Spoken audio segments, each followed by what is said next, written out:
Hey girls, so it's Friday. I want to do some of my questions that I've gotten from wives. So here's the question.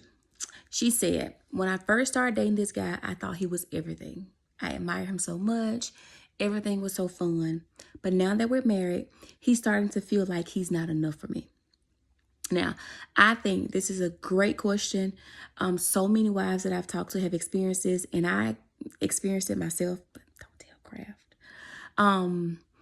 But it's when a wife gets to that phase of her relationship where this guy that she once thought was everything now feels like subpar. So she asked me, what should I do? Well, this is what I believe happens in relationships. When you're first dating, you go through what I think is what I call the fantasy phase, where you are highlighting everything that's great about this person. All the things they're checking off the list, especially in comparison to the other folks that you've dated. You're like, I finally found somebody who's this. I finally found somebody who's giving. I finally found somebody who's, who's chivalrous. I finally found somebody who makes enough money. Like you're just checking all these things off the list. So you highlight all the good things, and then you low light or you dim down all the not so good things. And you ride that wave out because it feels good, makes you feel happy, makes you feel valuable, makes you feel like I hit the jackpot, like it's happening. So let's just say you don't get into any like counseling or you don't have somebody helping you ask those hard questions. You kind of ride that wave out all the way until you get married. Then once you get married, you start to pick up on the stuff that was now dimmed down. And all the stuff that he did and that he does and that he is that's not so fun and exciting, you now are looking at. And if you're not careful, you would take that fantasy over into your marriage and require the person that you're with to continue to give you these good feelings to make you happy, make you feel loved, make you feel valued. Well, the problem with that is this person is not a sum total of somebody that came to make you feel good, happy, and valued. This person is an individual, and there are going to be some things about them that you really like, and there are going to be some things about them that you don't like. You may not like the way they eat. You may not like the way they resolve conflict. You might not like the way they have a relationship with their parents.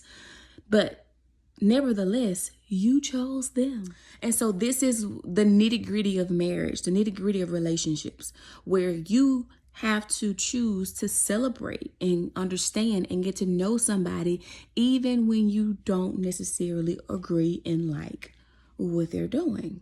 And so this isn't like our typical relationships with our friends, with family members, even with colleagues.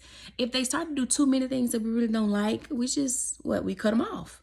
We cut them off, we avoid them, we minimize contact because we can do that. But when you're married, you can't.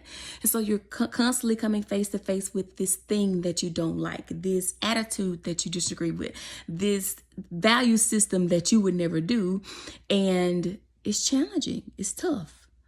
But I want to remind you, this isn't a fantasy. This person is an individual that exists outside of you.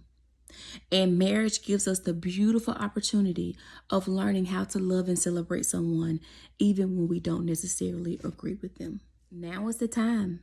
Now is the time to see that person for who they really are. The full picture of who they are. Not just the stuff that makes you feel good and happy and loved.